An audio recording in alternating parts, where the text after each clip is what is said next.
ഈശോയിൽ ഏറ്റവും സ്നേഹം നിറഞ്ഞവരെ, ദൈവത്തിന്റെ എളിയ ശുശ്രൂഷ എന്ന തന്നെ തന്നെ വിശേഷിപ്പിച്ചുകൊണ്ട് ലളിതവും സമഗ്രവുമായ ജീവിതശൈലി സ്വായത്തമാക്കി ഈ ഭൂമിയിൽ അവിരാമം അധ്വാനിച്ച് സ്വസമുദായത്തിനും സ്വദേശത്തിനും ഇതര സമുദായങ്ങൾക്കും സർവോപരി തിരുസഭയ്ക്കും ലോകത്തിന് തന്നെ ഒരു പുതിയ വെളിച്ചം കാട്ടി ദൈവസന്നിധിയിൽ കാരുണ്യവും ജനഹൃദയങ്ങളിൽ ഇടവും നേടിയ ഒരു മഹാത്ഭുതത്തിന്റെ ഉടമയാണ് ദൈവദാസൻ സെബാസ്റ്റ്യൻ പ്രസന്റേഷൻ അച്ഛൻ. കനിവുള്ള മനസ്സുമായി കടലോര മേഖലയിൽ പിറന്ന് കടലോര മക്കളുടെ കണ്ണീരുപ്പാൻ തന്നാലാവുന്നതൊക്കെ ചെയ്ത് പലപ്പോഴും സഭയുടെയും ആത്മീയതയുടെയും അതിർ വരമ്പുകൾ കടന്നു പ്രവർത്തിച്ചിരുന്ന വല്യച്ഛൻ ആത്മീയതയോടൊപ്പം ഭൗതിക മേഖലയിലും തൻ്റെ സമുദായം വളരണം എന്ന ലക്ഷ്യത്തോടെ പല പ്രവർത്തനങ്ങൾക്കും തുടക്കം കുറിക്കുന്നതായി നമുക്ക് കാണുവാൻ സാധിക്കും. എന്നാൽ ഒരു സമൂഹത്തിൻ്റെ വളർച്ചയ്ക്ക് ആദ്യം വളർത്തേണ്ടത് സ്ത്രീജനങ്ങളെയാണ് എന്ന ലക്ഷ്യത്തോടെ ആത്മീയതയിലൂന്നിയ സാമൂഹ്യ സേവനത്തിന് വനിതകളെ സജ്ജരാക്കിക്കൊണ്ട് അദ്ദേഹം ആലപ്പുഴയിലെ വിസിറ്റേഷൻ സന്യാസിനി സമൂഹത്തിന് രൂപം നൽകി.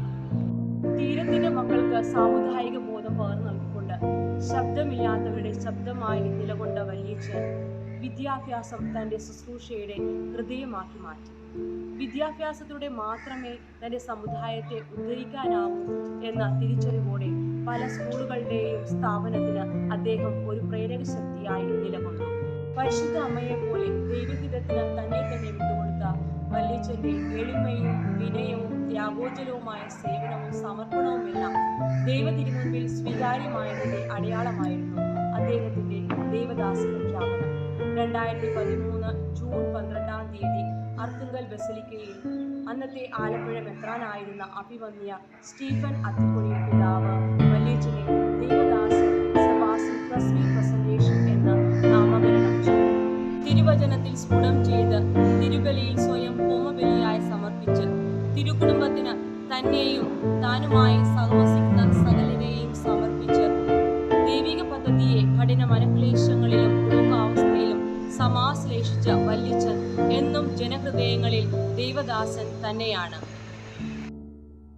ദൈവം തന്റെ മക്കളെ ഉരച്ചു നന്നാക്കുന്നത് സങ്കടം എന്ന കല്ലിന്മേലാവുന്നുവെന്നും തമ്പുരാനെ പ്രതി ബുദ്ധിമുട്ടുകൾ അനുഭവിക്കുന്നവർ ഭാഗ്യവാന്മാരും ആണെന്നുമുള്ള അദ്ദേഹത്തിൻ്റെ ഉദ്ബോധനങ്ങൾ തന്നെ അദ്ദേഹത്തിൻ്റെ വിശുദ്ധിയെ ചൂണ്ടിക്കാണിക്കുന്നവയാണ്.